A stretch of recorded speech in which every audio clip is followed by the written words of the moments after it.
da mən, əllərimdə oğlum. Məktəb bağlanır, yollar açılır. Aman ana qəlbimdə qalarsan daim. Sevdim ilk gülüşünlə başladım analığa.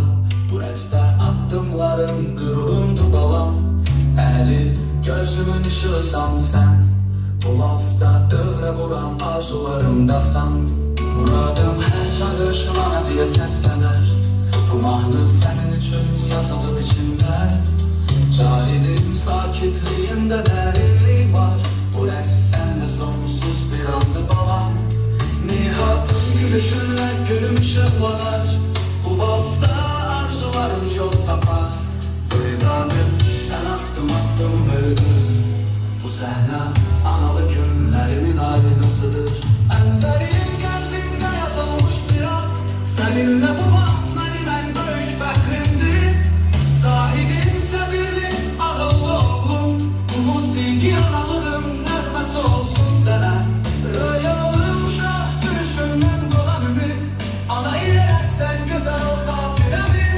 Babəkim güvənli baxışlarımla döydüm. Bu səhnə səni qucaqlayan ana qəlbini.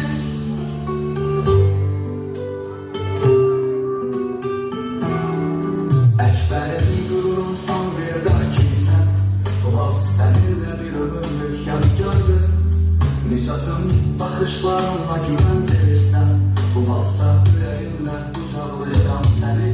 Muxtarım, ürəyimin dərin yerindəsən. Səssiz ama dəyərli bir dünyasan sən.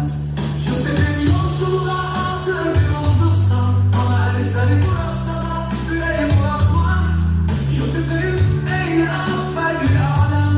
Hər an səninlə durur, duydum oğlum əlim. Vüsalım bu rəqslə yola salırım səni. Yüreğimdə həmşərik addımında olacaq. Bu dost bir veda deyil, sevgidir sadəcə. Analar oğullarına ürəkdən deyil. Harda olsan, kim olsan, unutma səni rəqsə gətirmişdim oğlum.